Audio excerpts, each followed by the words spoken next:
And I'm very happy to be here to try to glorify Srila Prabhupada. Thank you. Hare Krishna. Jaya Radha Madhava Kunja Bihari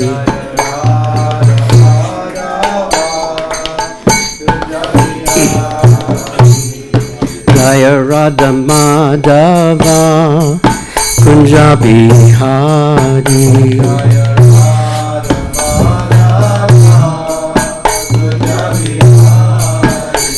Gopi Jana Balaba Girivardhari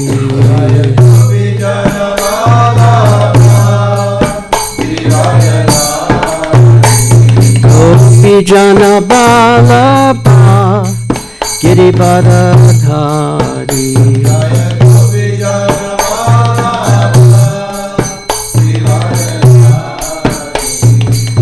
Yashodanandana Brajajana Ranjana Yashodanandana Brajajana Ranjana Jamuna Tira Vanachari Jamuna Tira Vanachari Jaya Radha Madhava Kunja Bihari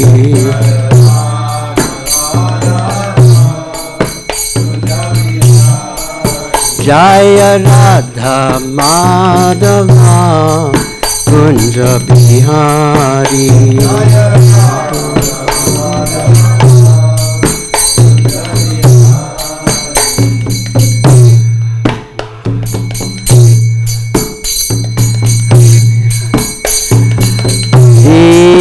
Krishna Hare Krishna Krishna Krishna Hare Hare Hare Rama Hare Rama Rama Rama Hare Hare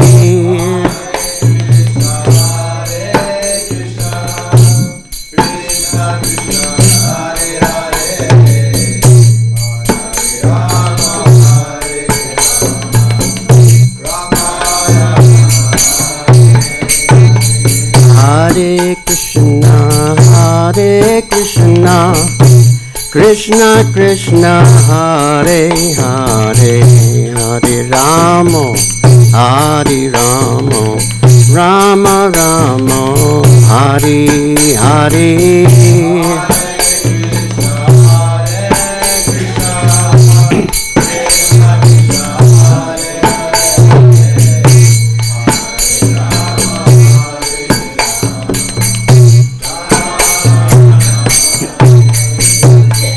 Hare Krishna, Hare Krishna, Krishna Krishna, Hare Hare, Hare Rama, Hare Rama, Rama Rama, Hare Hare.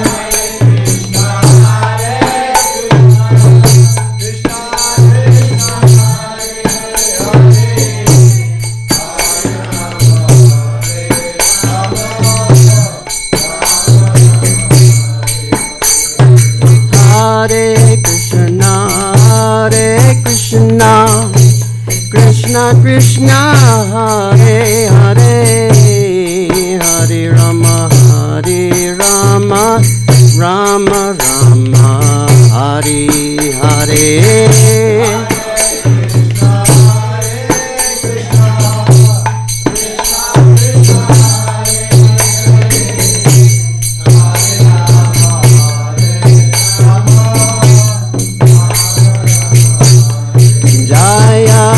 Prabhupada, Jaya Prabhupada, Jaya Prabhupada, Jaya Prabhupada.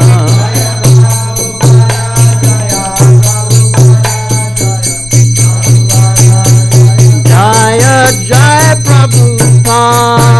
Prabhupada, Prabhupada, Jaya Jaya Prabhupada.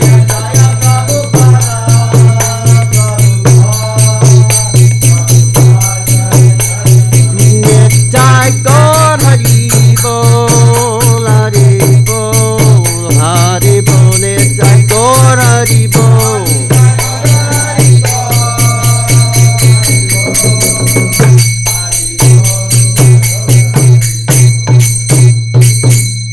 Jai Srila Prabhupada ki, Nitai Gaur Premanandi, Hari Hari Bol.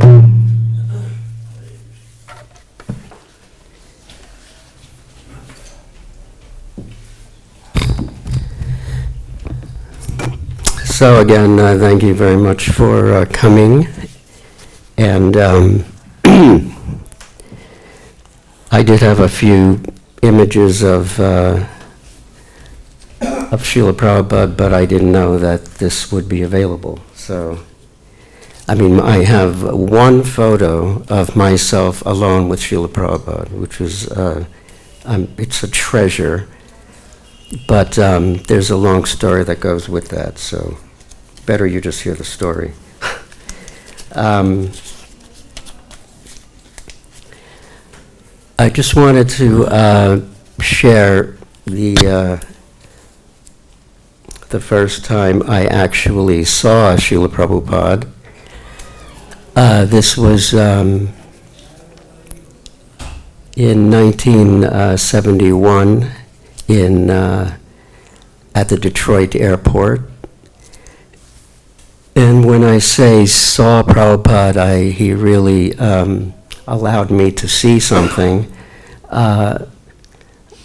Obviously, because I was so fallen, I needed to really, he made it very clear to me, his nature. So I feel very fortunate. I had been spending the summer in New Vrindavan, and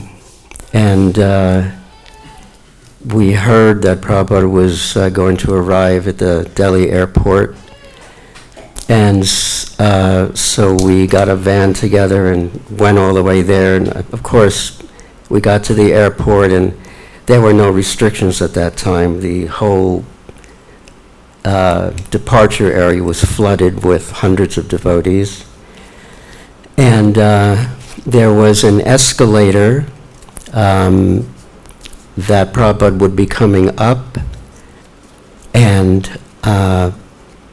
and you actually wouldn't be able to see his head until it would go over this small half wall area.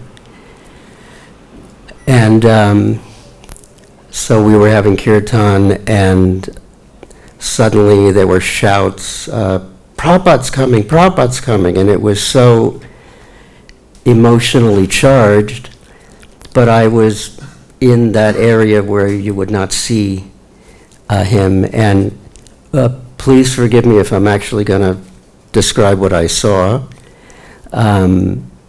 Many people, devotees, had special visions of Prabhupada, and this is just something I felt I should share. Before he actually rose to the level of the banister, I saw a very bright light coming out of the stairwell. I mean, like, it was so overwhelming. And I was feeling, my heart was kind of, racing.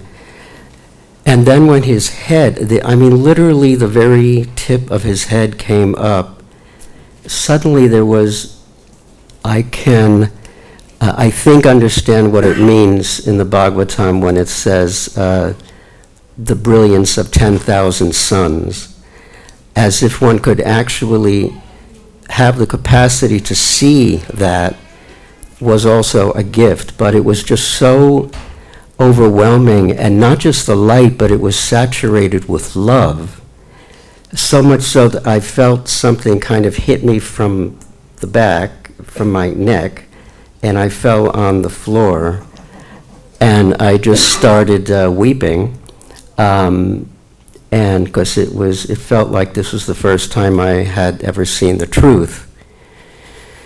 And it was just beyond, of course, beyond description, and so that lasted a few minutes, but somehow it felt like a few minutes, but he was still coming up when I looked up. And usually, you have a stair escalator and the person just walks off. Prabhupada continued to go up. In other words, it was like this, what I saw. He floated and moved over to a Vyasasana that was set up, and then I really collapsed again. And he just rested down and just started speaking like nothing happened. And this, I had thought that I was hallucinating. And because, I asked somebody, did you see that? And he said, see what? But then 28 years later, my godbrother Sureshwar, I asked him, and he said, you saw that? And so now whenever we meet, we say we're in the Floaters Club, but it was a very, it was beyond obvious. There was nothing subtle about it, Srila Prabhupada's divine nature. And it's, everyone that's sitting here right now and everyone in the Hare Krishna movement, they are on a very great adventure with Srila Prabhupada. Some may see what they saw, it doesn't matter.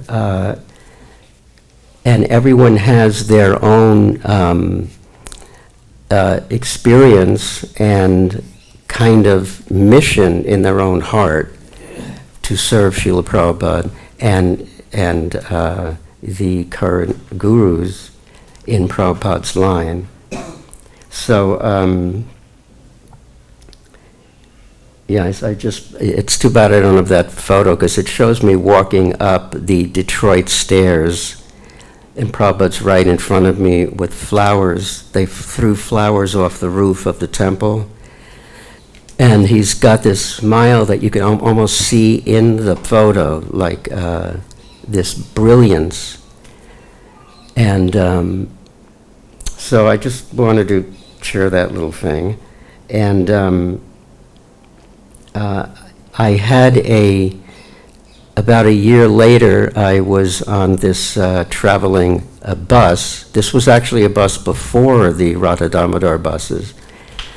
Rupanuga had become a sannyasi, and he came up to Buffalo, where I went to school, the university, where many devotees came out of that. And so we had gone up and down the East Coast distributing the books.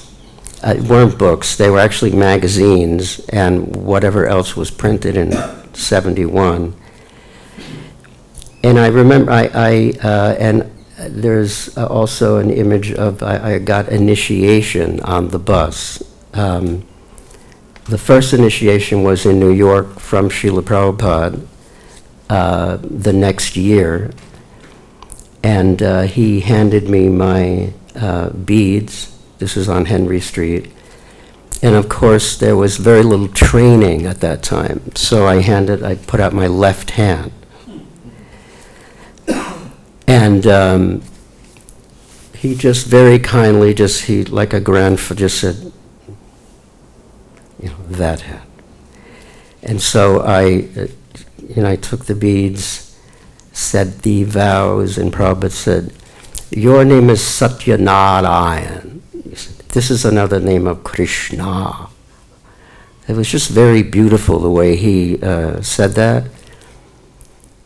And so sometimes, people say, well, your name is Satyanarayan. People go to Satyanarayan for sometimes for material benefit or something, and then I say, well, Prabhupada said it's another name of Krishna.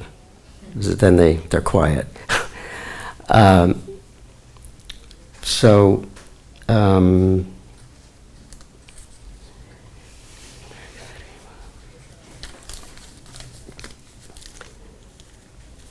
So after that,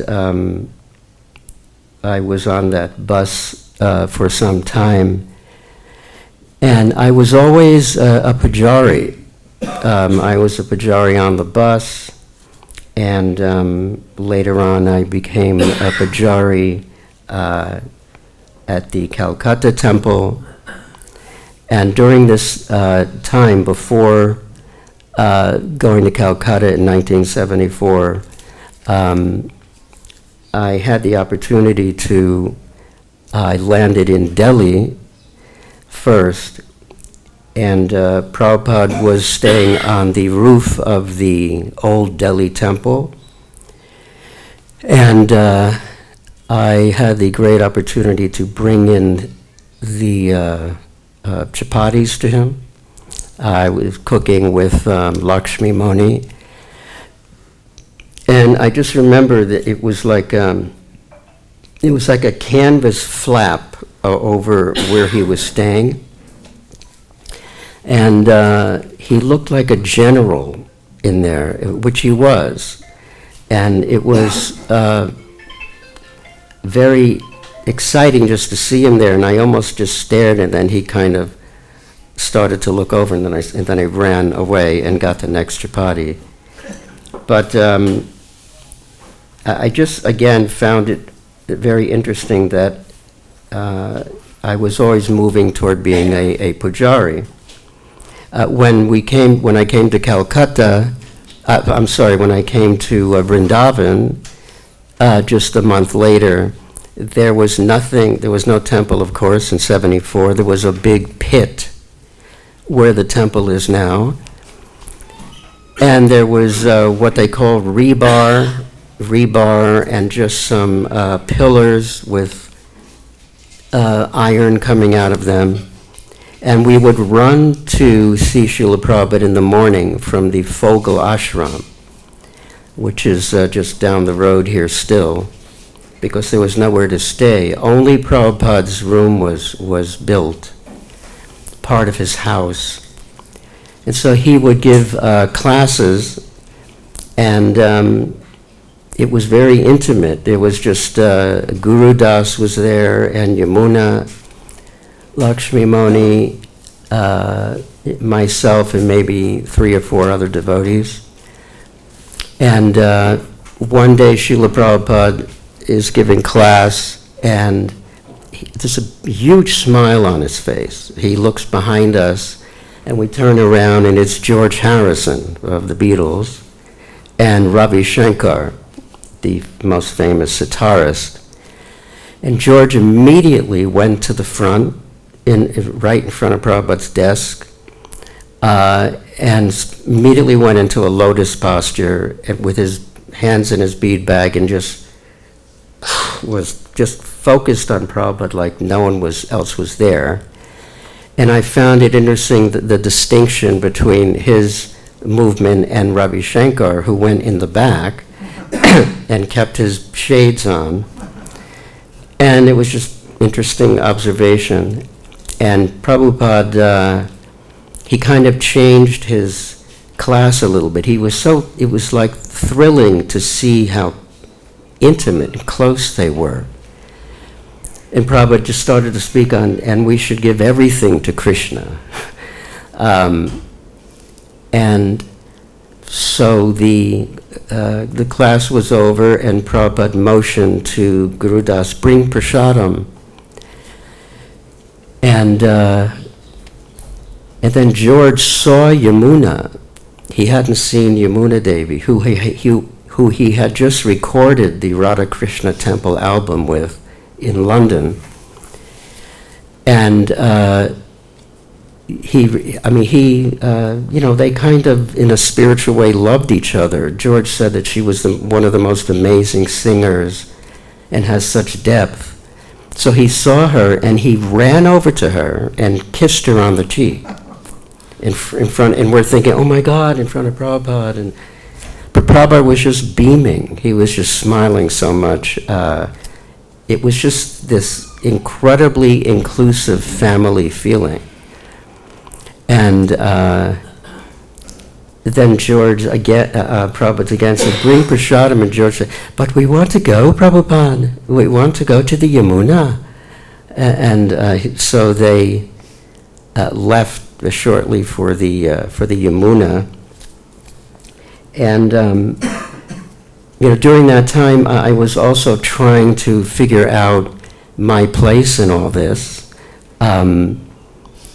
And in America, I had been a pujari on the bus, and so soon after that, I came to Calcutta, where I also was a pujari. There's a point to me constantly saying this. Srila Prabhupada, he came, and I remember the ecstasy of garlanding him, something as simple as that, on his Vyasasan in Kolkata.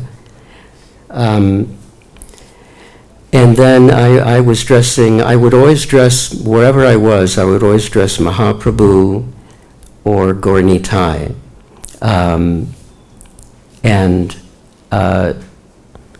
Just before coming to Calcutta, I was also living in Mayapur, and I was also dressing Mahaprabhu. I was one of the first pujaris with Jananivas and Pankajangri. And then we went on a boat, and I was also the pujari for Gaur-Nitai. There's another story there. But when I came to Calcutta, I always had this desire to be a doctor, because I have a degree in biology. I wanted to see if I could dovetail that somehow.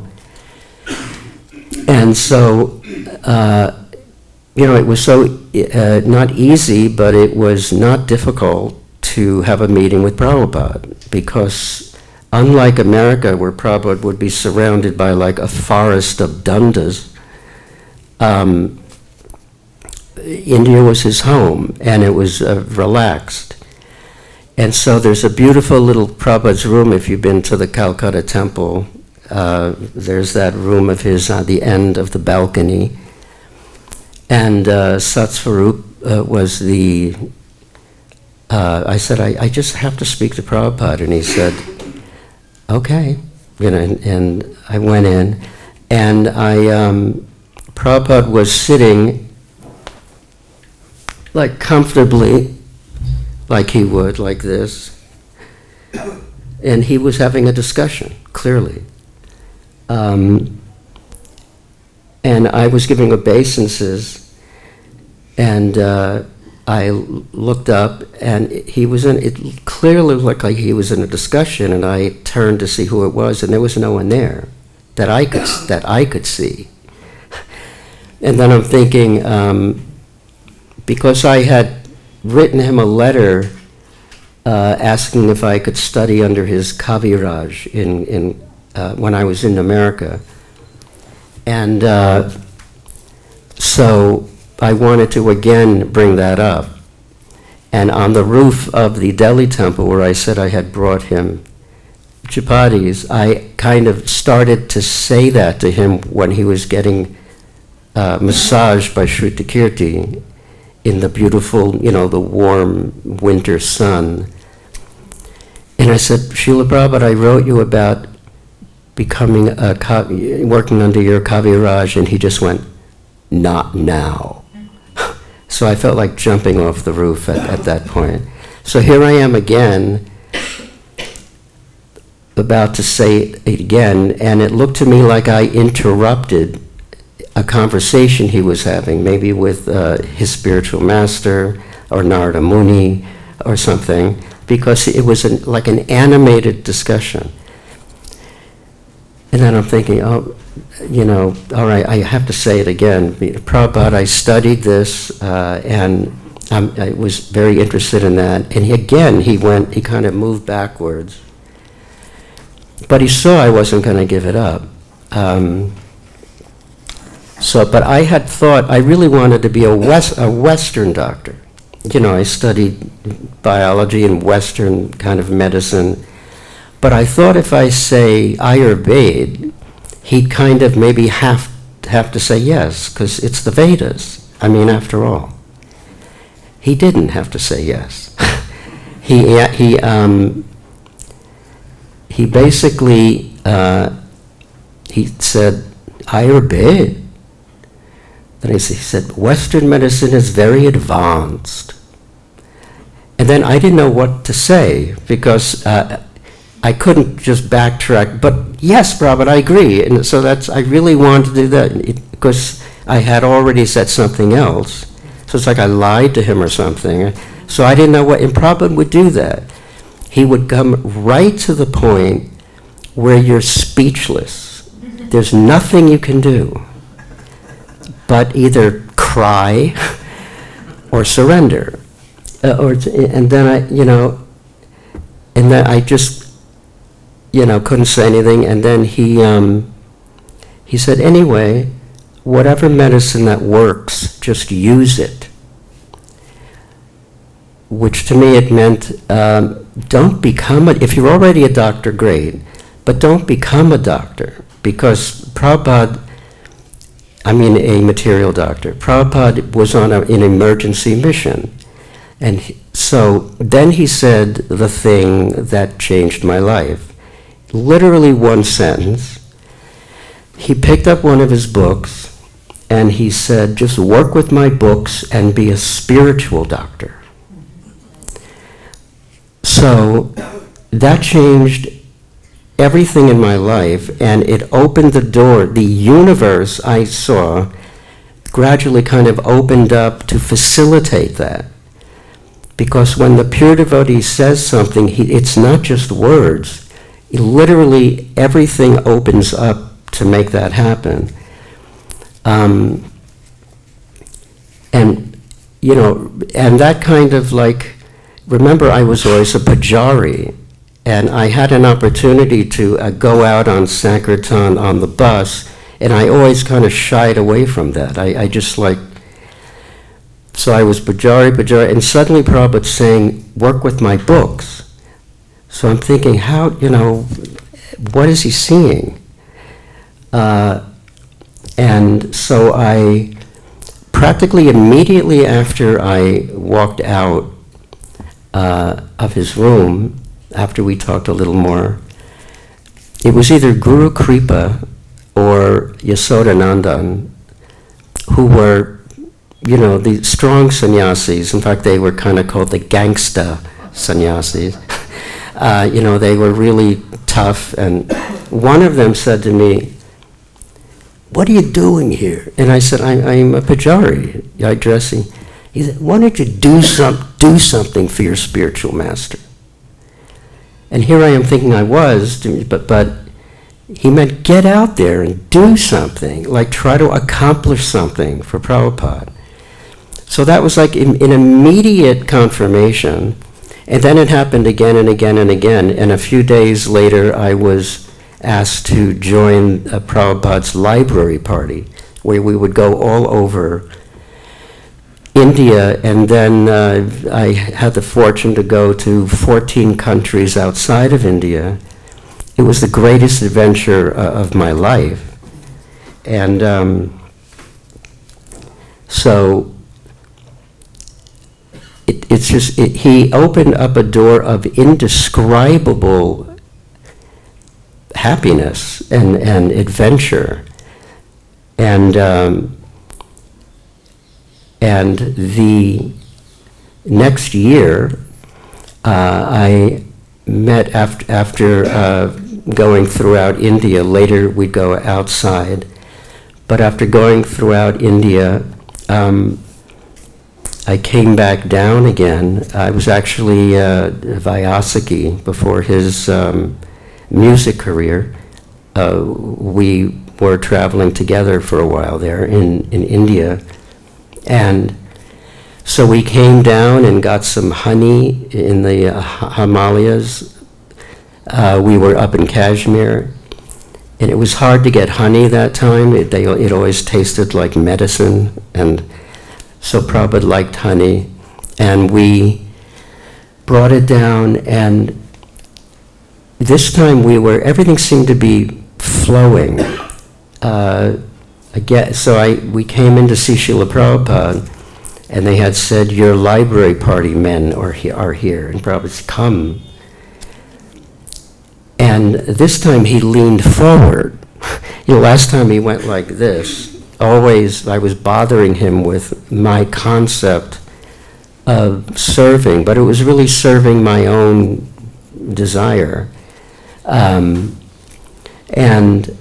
I had the opportunity to sit right in front of Srila Prabhupada, and I said, by your grace, we were able to distribute books, and there's a tunnel up there between Jammu and Srinagar, up in Kashmir, and it's 4,000 feet high. And then Prabhupada interrupted me, and he said, no, it's 14,000 feet high. And I just looked at his servant, who just went, and I said, but I thought I saw the sign, Srila Prabhupada. It said 4,000 feet, and he said, no, 14,000 feet. I found out 20-something years later that it didn't say 4,000 feet, it said 4,000 meters, which is 14,000 feet. And so, but Prabhupada didn't say, you idiot, it's not 4,000. He's so self-satisfied, he didn't have to angrily do anything. He was just gently instructing me. But he had been through that tunnel. That's how he knew it. I asked him, how did you know that? He said, I distributed my books in a library in Srinagar. And we actually found that library. It was like a public library, and we got them, actually Vyasaki, that was what he did. He managed to get an order to finish that Srimad Bhagavatam series. So it was like a real connection. And then I got the chance to say, well, Srila Prabhupada, I was able to get your books in a standing order of your books in a Muslim university. And then he said, Muslim. And his eyes went very, very wide, and I felt like a joyful mood coming from him, almost like childlike. And we had this wonderful discussion, and that's actually where I felt the connection with my spiritual master for the first time. There was something when I got the beads, but the way he said Muslim and this joy, I actually understood that being involved with Prabhupada's books, creating them, laying them out or distributing them, is the spiritual world. It is non-different. It was almost like I felt he was transported there. And just hearing the word Muslim, I felt that he was feeling that his spiritual master would be pleased by this. It's far more than I think we're understanding what it is.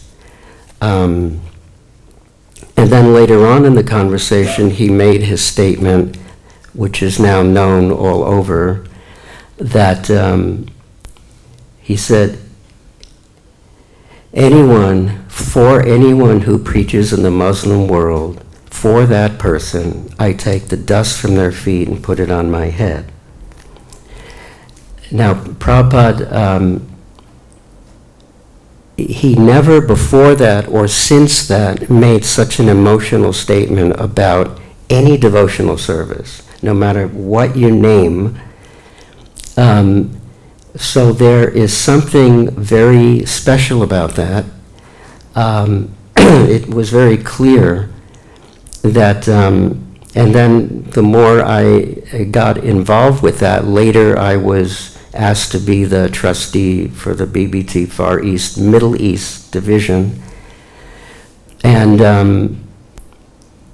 it became very clear that perhaps a little inkling of why it's so important. I mean, the parampara is very much involved with preaching to Muslims. In fact, Rupa and Sanatan were Muslim, Haridas Thakur,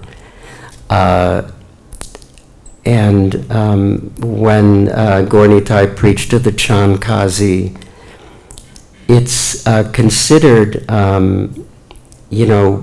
previously the main frontiers in the movement was getting the books smuggled into Russia and also China. That's been done now. There's there's over 1,000 devotees in China, and certainly in Russia it's unlimited.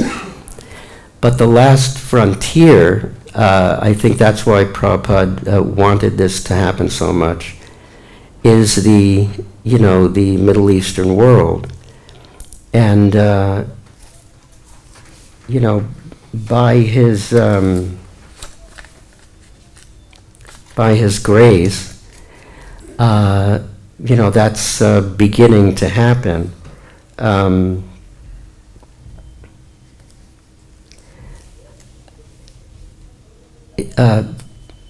Well, I'll just, I can never actually give a class without bringing books into it. I feel it's my job, and it's the active result of classes should be to take action, to give this knowledge to others. But I, kind of want to do that even during the class. I'm not going to ask you to buy anything. But, this, we just, a few years ago we printed the Arabic Gita. Now it's all over the world now.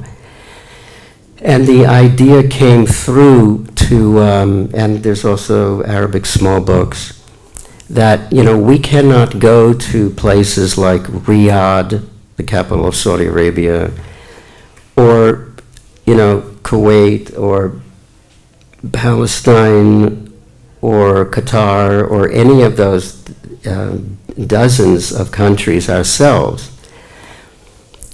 So again, I know, I have no doubt whatsoever that an idea came through, and where that idea came from, that in order to reach the Arabic speakers,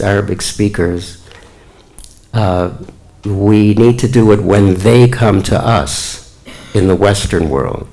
And they come by the millions as tourists, university students, and to also live as residents.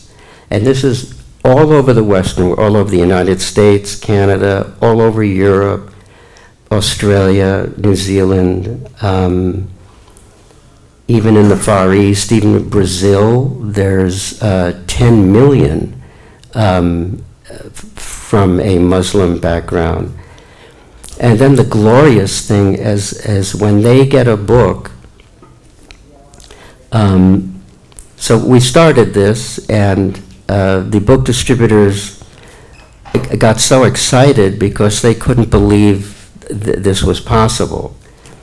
But to the opposite of our thinking, that it would be difficult, we could not believe the reception that the Muslims had when they saw a book in their own language. There's something that happens within the womb to every one of us.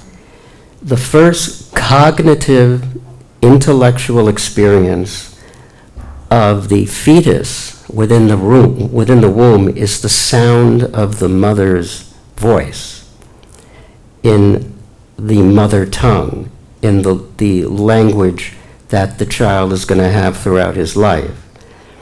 it's pretty much the deepest thing that goes in from outside. It's called cognitive recognition, and it lasts their whole life.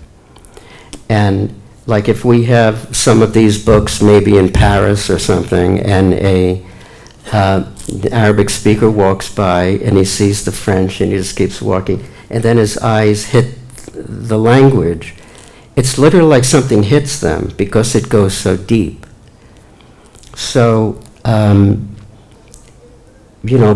Prabhupada's grace, by setting this in motion, this activity, and by saying work with the books, and if you'll notice, he didn't say distribute the books, because I had this thing about, he said work with them. So he saw something, that there's some purpose to my life, and that's what it is. And when you work with something, it means you make something. So by putting the books together and, finding translators, which is not easy to find Arabic language devotee translators, and also Iranian, and getting it laid out nice and whatever, and then handing it over to the distributors, that's it's just something that, Srila Prabhupada meant, I think, when he said, work with my books. And now I have the great fortune, I travel around the world speaking to the book distributors who have finally gotten these books. That's okay, thank you very much. And the experience that the Muslims have and the experience that the devotees have are kind of equal. The Muslims can't believe that we had so much compassion for them, that we put this ancient knowledge from India, which they're all interested in their own mother tongue, which means so much to them. The Arabs actually feel that Arabic is a sacred language. No one gives them anything in Arabic. So, and also the devotees approach them with love in their eyes, not hate or fear, which they're used to. So it's very disarming. And sometimes the women wearing the hijab, the traditional dress, they start tearing up. It's an emotional moment for them. And it's like a very beautiful shock. And the devotee feels that also. And once they distribute one book, they never want to stop. And again, I see this as a direct manifestation of that blessing Prabhupada gave, reserved just for Arabic and Farsi book distribution, that anyone who does it, he says he takes the dust from their feet and puts it on his head, which is a horrible image. But what it really means is that the entire parampara is giving their dust on anyone who does this or attempts this. And it's a very special mercy that's never been given. That's why the devotees never stop it.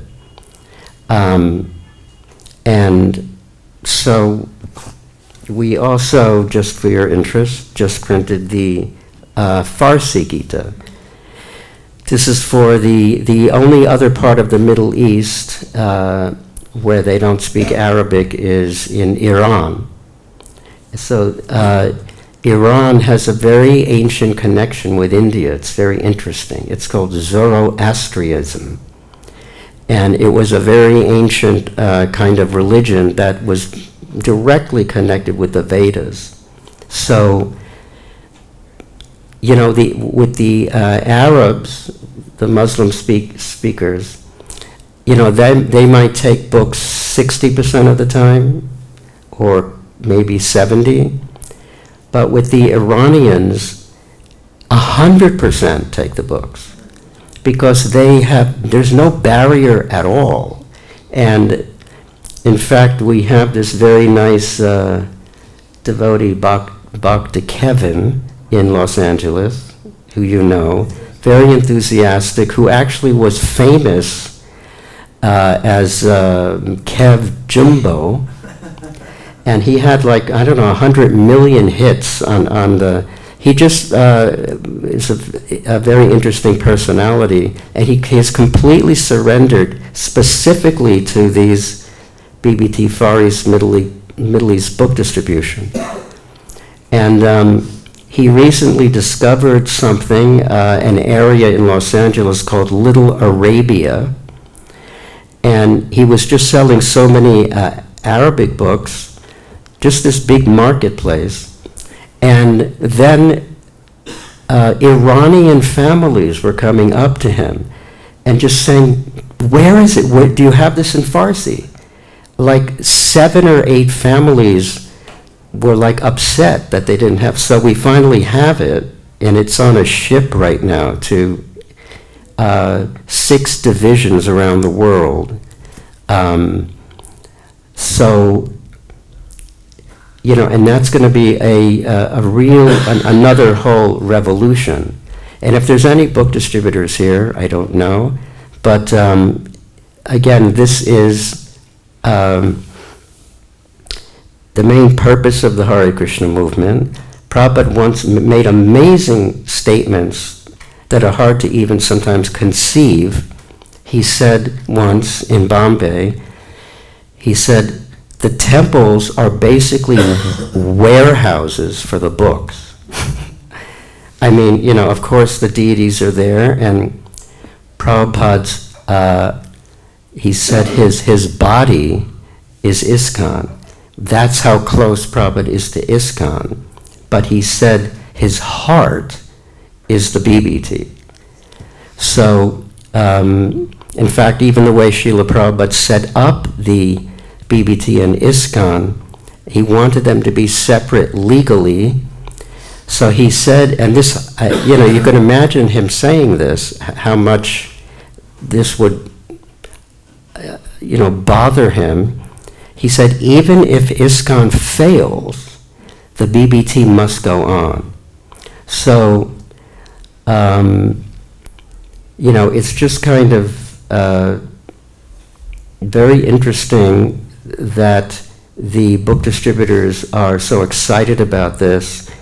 And in order to raise their interest, I'll just say briefly that we were able to raise what's called book points.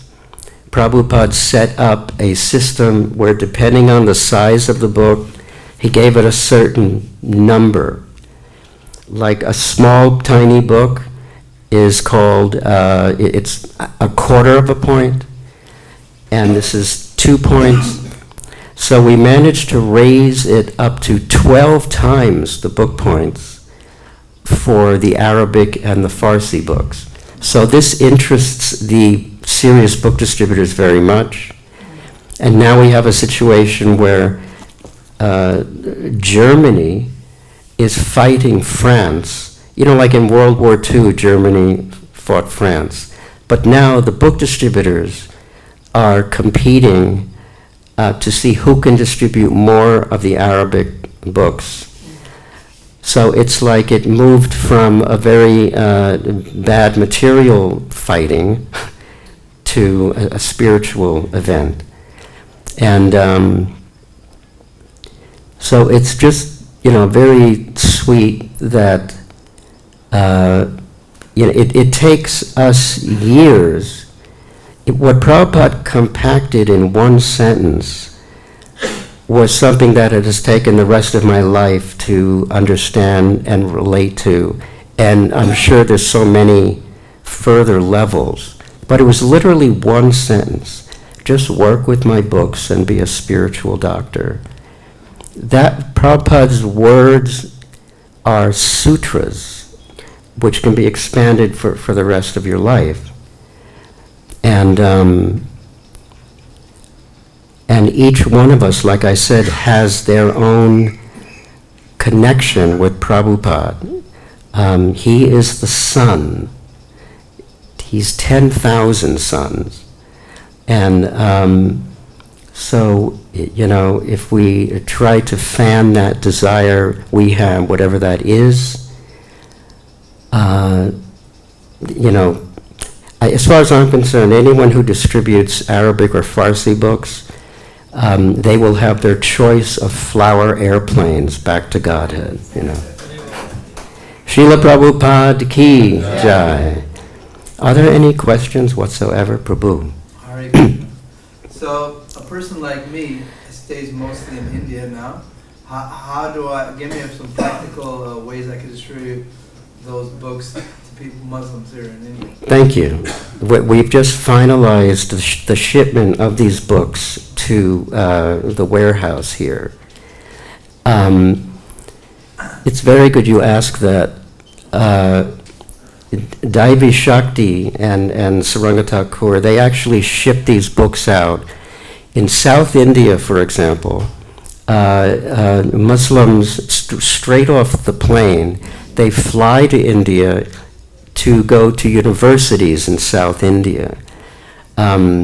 It might be because of the price, it might be because of their interest in India, but devotees were standing outside the FRO, you know, the foreign registration offices, and they were just selling so many books to the Muslims.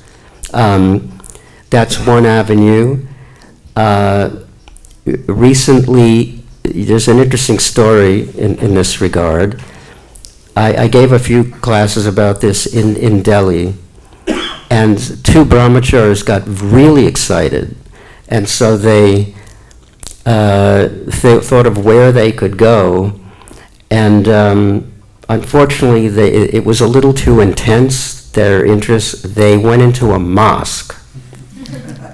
Now, that might seem to be the best place, but they wound up running out of the mosque, and the, you know, Imam, exactly, thank you.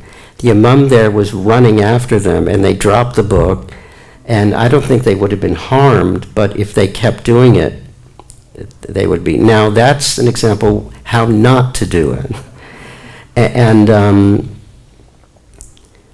so, you know, we figured out that if we just use our intelligence where might be a good place. So there are things called tourism hospitals. Yeah, there are hospitals that people, this is also in Thailand, they have them, and like you can get high quality Western care for about a fifth of the price. You know, and also medical tourism hospitals. And so they're usually packed, and there's one that's packed with Arabs, and they set up a table outside, and we're distributing Arabic books like crazy. Where is it? I'll have to get the details. And also, now that they're also going to have the Farsi books, there are some Parsis, you know, which are by the millions in India. Of course, most of them speak Hindi, but this ancient connection between India and Iran was so strong that, you know, a lot of times, especially for Arabic, young students in India, even in Bangladesh, they have to learn Arabic to study in the original, the Quran, in the original. So there's always a connection between the original language, especially in India. So, you know, also you can even go to Wikipedia, and you can put, you know, Arabic speakers in India. It's that simple. I've done that all over the world. Like, for example, I put Farsi speakers in Australia, and I learned that there's 100,000 Farsi speakers surrounding Melbourne, Australia. I mean, you can put it in any anything like that. And also sometimes there's festivals, but that's might be more in the West. But you'll find many, many opportunities if you just, research it. And, sometimes we also have sometimes it might be easier in a situation. This is the new perfection of yoga in Farsi. If you saw the Arabic design, it just shows perfection of yoga in calligraphy in the Arabic language, because there's a concept that God has no form and this and that. So we don't want to push anyone away before they get to touch the book and read it. We call that culturally focused design. We really wanted to be careful. But, sometimes it's easier, especially in the beginning of distributing to Muslims, or to just, give a smaller book. So we have the Perfection of Yoga. This is the Beyond Birth and Death, which shows a pilgrim walking to Gomukh, the source of the Ganges. What language is that? This is Farsi.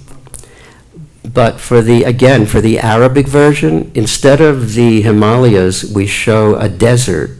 It's called the Rub al-Khali Desert in Saudi Arabia. That's where they feel Muhammad is still there, and Adam and Eve. And then we show a pilgrim in white Arabic dress. So you obviously, if you focus on the culture, people can relate more and you can sell more books. And this is a very unusual one. This is called... I think it's upside down. No, it's not. Oh, okay. All right. That's, some people do, they place it like that. It's right side up because Krishna's on the top there, little. But there's a bridge, like beyond birth and death.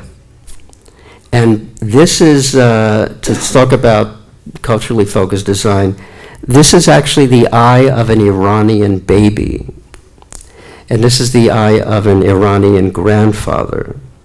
So, there's something called subliminal design, because every Iranian mother knows what their child's eye looks like, or their grandfather.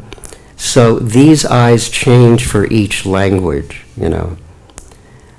So these are very popular also throughout the world, the Japanese version of these books, or the Korean. But that's a great question. Does anyone else have any question whatsoever? Oh, come on, I'm not that good. You must have doubts or something. Yes? Prabhuji, when you received that instruction from Prabhupada, so was it immediately that you started working on it, or it took some time, years? No, it was immediate. Because I said, even when I walked out of his room, someone encouraged me. He said, why don't you do something for your spiritual master? And I was a pujari. So pujaris, they do something, they're doing very important, but, to actually really try to get out there and get the message out globally, that's kind of beyond, one temple. And it's another interesting thing about languages is that the way ISKCON is set up, it's that, there's GBCs, and the GBCs have countries that they are responsible for. You might have a GBC like Bhakti Vaibhav Swami, who I asked if he could be the GBC for Korea, and he agreed. And so he might have Korea, Prague, Czechoslovakia, And it's funny, sometimes they're like Korea, Czechoslovakia, and North Bergen, New Jersey, or something. It's like funny how they set it up. But it's all localized into temples and places. The BBT is not like that. The PBT is not countries. It's language. And language flows over the borders of countries. You know, it flows out of Iran, and it flows over into California, where there's a million Iranians. It's amazing how many are in, not just in the United States, but are in California. So language has no border. And Prabhupada knew that, and that's why he set up the BBT to serve languages, not countries. ISKCON serves countries and temples specifically, very, you know, like this isn't going anywhere. But,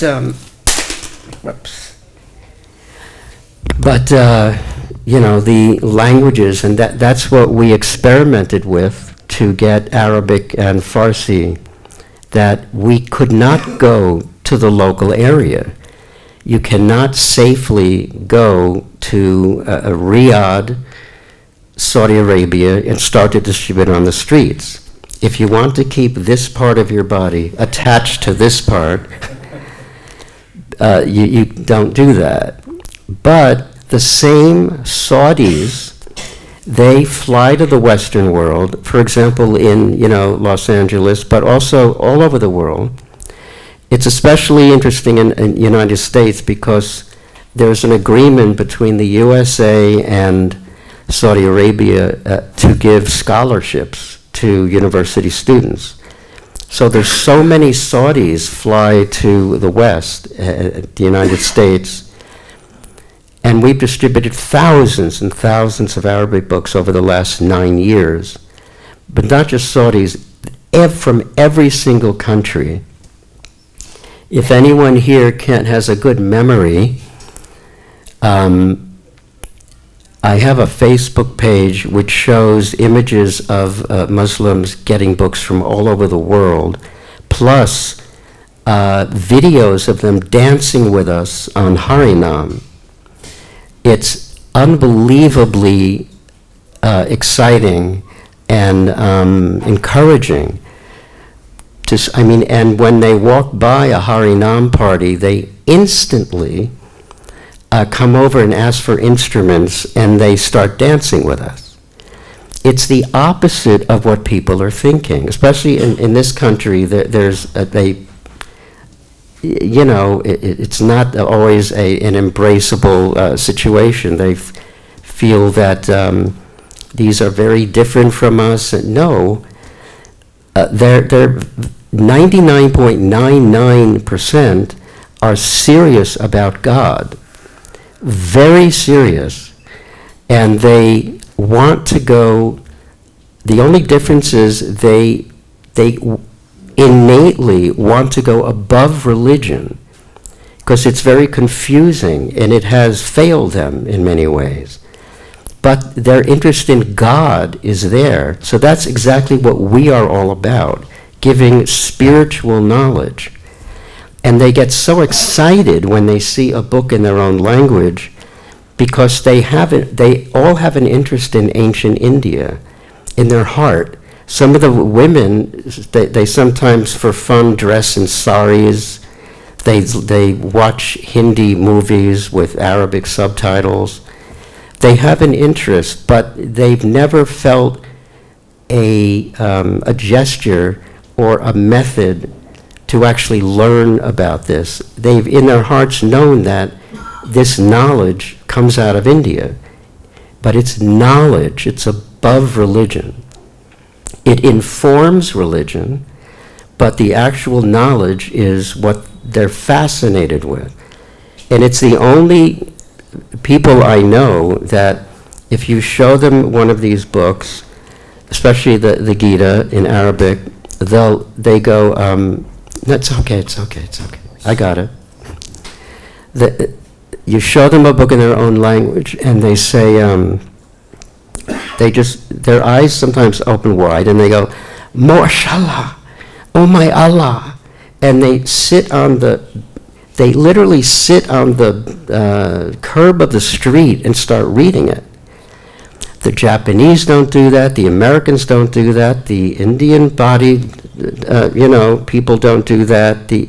It's just from the Middle East. They're stunned, again, that we cared about them. But they've always known that this is the real spiritual knowledge. That's why if you ever get, I'll give you the address in a second if you can remember it, but if you can ever go to the Facebook page, you will see them, when they pass by, they instantly beam in happiness and start playing instruments with us. You've got to see these videos. It's an instant recognition that this is real, and you see them trying to sing. They've never heard Hare Krishna, but they just are dancing with it in joy. They're deep people. They're serious about this. And it's very sad that there's a small group of whatever that have caused such a terrible reputation off a culture of 1.8 billion people. But the devotees have seen the real side of the great majority. And they're very serious. Did that answer your question? I hope so. Anyone else? One more? So Prabhuji, you seem to have a lot of insights in terms of the culture, and you seem to have studied these people in depth, and of course you're getting great results. Is it that, this kind of research and insight, do you think is it lacking in some places, that's why we're not able to get certain results in some places versus the other places doing better? Well, it's been a great education I mean, the attempt. 9 years ago, I went around the world and tried to interest devotees in this. And the first devotees were in Los Angeles, and they started to go out, and they immediately felt this, and I got some videos, made a PowerPoint, went to London. One devotee caught fire. He was from France. He started to set a table up at the University of London. And very gradually, over 9 years, it became what's called a thing in ISKCON to distribute Arabic books. Everyone knows about it. All the serious book distributors have done it. And just recently we had to reprint the Arabic books because they all ran out all over the world. And they were really upset, which was horrible they didn't have books, but wonderful that they were so attached to it. And now they're very excited about getting the Farsi books.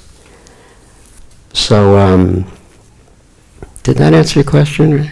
My question was, you think, this kind of research and insights that you've got, is it something that's missing, therefore in some areas you're not able to produce that kind of results? Do you think we need to put effort in research and insights? Yes. Yeah, that's why I said Even locally we should do that. Yes, India, there's just so many tourists that come here and so Daivi Shakti Mataji, I'll be done in a moment. Our great devotee, Pritu Prabhu, is going to speak now. But just to finish your question, Daivi Shakti Mataji is very much involved with foreign language book distribution. She's so excited to get these books. And I had asked her, could you put flags and she instantly, she really has, it takes, Prabhupada did not have a limited vision. He knew that the languages flow over the borders and that everyone should get a book in their own language.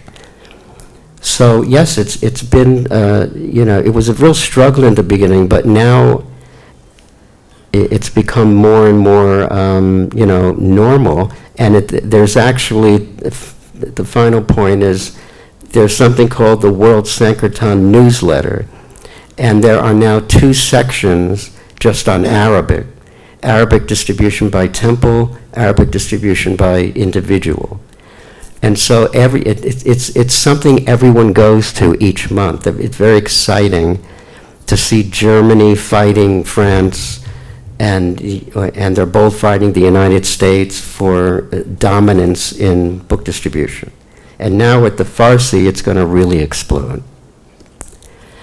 So I wanted to thank you very much, and I moved this over into book distribution only because I don't think there's any 2 words that are said more by him in the Veda base than book distribution. So it's a way to glorify Srila Prabhupada. Srila Prabhupada ki jai. Gaur Premanandi. Thank you again.